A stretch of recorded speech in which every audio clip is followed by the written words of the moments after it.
मेरी शादी का चूड़ा। मैंने सोचा इसका क्या रीयूज करूं, तो सोचा कि आज ना कुछ तो इसका बना के ही रहूंगी। और साथ साथ मैंने मेरे शादी के सूट की जो स्लीव्स होती हैं वो मतलब बाजू, वो नेट की बाजू थी, तो वो भी मैंने निकाल दी थी क्योंकि मैं उनको यूज़ नहीं की, पहनी नहीं उनको, तो मैंने उनको निकाल दिया। तो मैंने सोचा क्यों ना आज इन दोनों चीज़ों को ना यूज़ करके ना मैं कोई प्यारी सी चीज़ बनाऊं। तो बस मैंने यहाँ पे चूड़ियाँ ले ली और वही नेट की जो मेरी स्लीव्स निकली थी वो ले ली।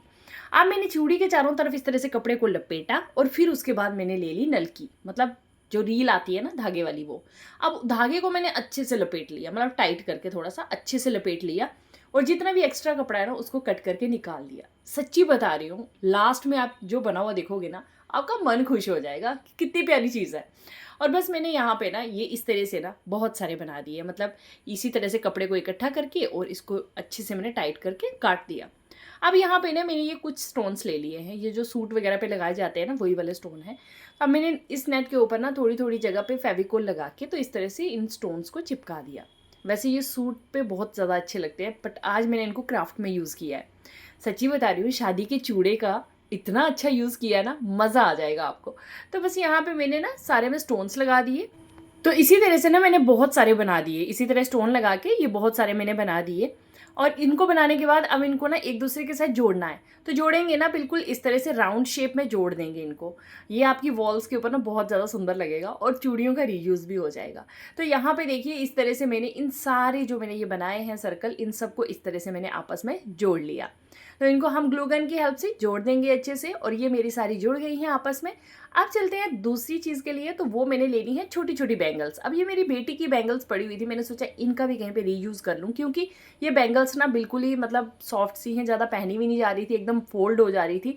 तो मैंने सोचा क्यों ना इनका भी रीयूज़ कर लेती हूँ। वैसे तो मैं इनको कहीं फेंकने वाली थी क्योंकि कोई काम की नहीं थी, तो मैंने सोचा क्यों इनको फेंकना, इनका मैं रीयूज़ कर लेती हूँ।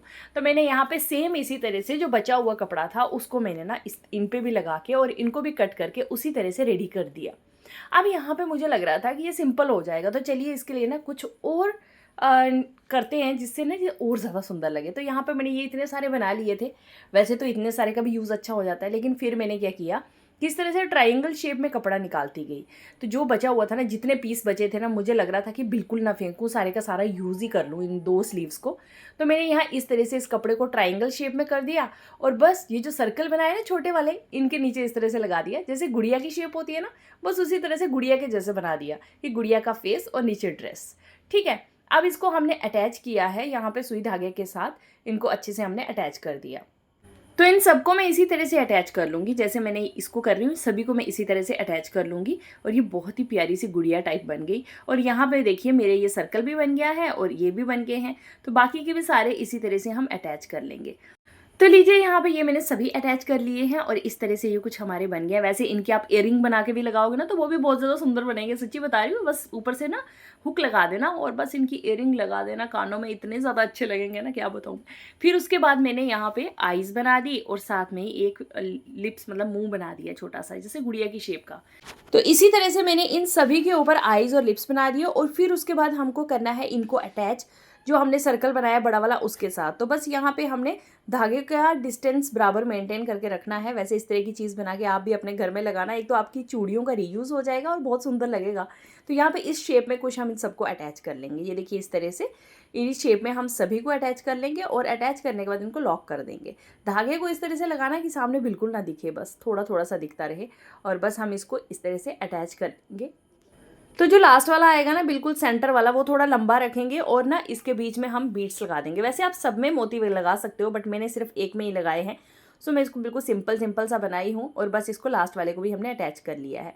अब एक चूड़ी ले लेंगे और हैंग करने के लिए, टांगने के लिए ना ऊपर की ओर उसको अटैच कर लेंगे हम सिंपल। तो यहाँ पे ये देखिए मैं इसको भी अटैच कर लूँगी चूड़ी को, और इनको इस तरह की शेप में हमने अटैच कर लिया है। तो लीजिए चूड़ी भी अटैच हो गई है एंड फाइनली हमारा ये जो बन के हो गया रेडी। और अब आप मुझे बताना कि ये वॉल पे कैसा लग रहा है। चलिए फिर मिलते हैं नए क्राफ्ट में फ्रेंड्स, तब तक के लिए बाय बाय, टेक केयर।